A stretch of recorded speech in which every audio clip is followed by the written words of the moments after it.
Hey guys, this is Anton with Best Is Now, helping men rediscover their vitality at any age. It is Run Day Monday. I just finished my 3-mile run. It went a little better today. I didn't even hit my half-mile kind of struggle. I went easy and just steady the whole way and made it the whole way non-stop, except of course to take my picture somewhere along the route for my report. I have a question, it's which came first, the chicken or the egg? There's another question that resembles that, and that is, do you look better when you feel good, or do you feel good when you look better? And it turns out that science has proved that works both ways, just like the chicken and the egg. It doesn't matter which comes first, they affect each other. So as I was running, I could hear footsteps behind me. I was doing kind of an easy pace, and I could hear someone running and catching up very quickly. And this young man passed me, and he looked like he was just on a walk in the park, but he was going twice as fast as I was. And it just looked so easy and effortless the way he was running. And I was kind of like, oh, okay, I could feel the effort of the run. I thought, I'm going to try and emulate what I'm seeing. What happens if I just kind of change my posture a little bit and lighten up and kind of get that, it's cold out and I'm struggling a little bit here, out of my head, and just kind of attach myself to that guy's spirit, kind of emulate that spirit. And believe it or not, very quickly I could feel my body change and the ease of my run change. So I am working on a video today, later on, which is, again, about appearances as you get older. And, this whole thing of vitality as you get older, it's not some panic about, having to look absolutely like you're 30 years old for the rest of your life. No, it's to age gracefully and not to accept kind of the demise that we're told is normal and natural.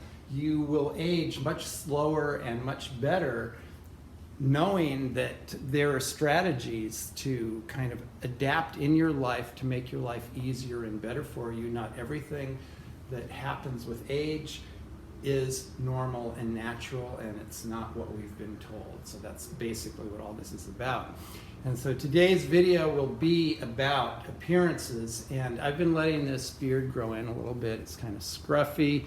And the dryness of my skin, the hair letting it go a little bit, the hair on my chest is getting a little bit longer, not checking if I have hairs growing on my ears, my nose, stuff like that. That's all what we're going to be talking about later on. When you groom yourself, when you dress, you don't have to dress up like in some bullshit, like, those people that come knocking at your door that they would never wear, normal people do not wear clothes like that, And they come up looking so uptight. That's not what looking good and dressing well is about.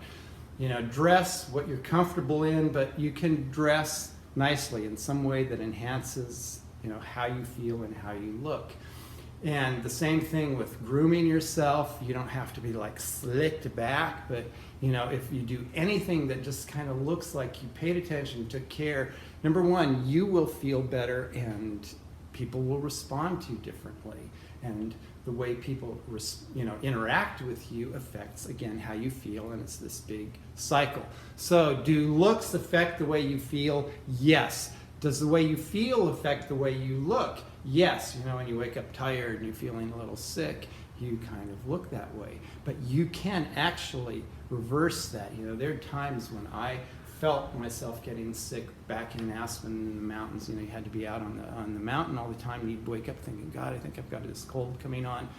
And at home, you would be coughing and sneezing, miserable, and you'd get out in the fresh air and you'd be working with people, and you had to find this energy, and you wouldn't be coughing or sneezing all day. It was like this magic. And then you'd go home and you'd get back in your head, and your body would start to relax and shut down, and you'd be coughing and sneezing again. So there is this placebo effect going both ways.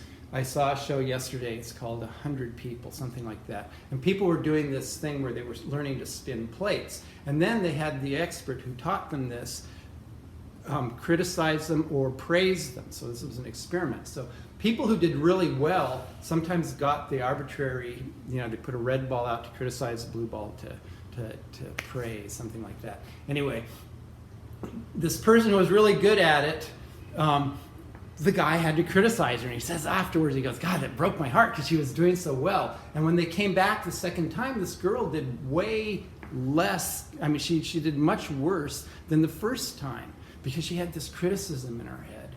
And there was a guy who did really poorly, and they praised him, and when he came back the second time, he actually did better.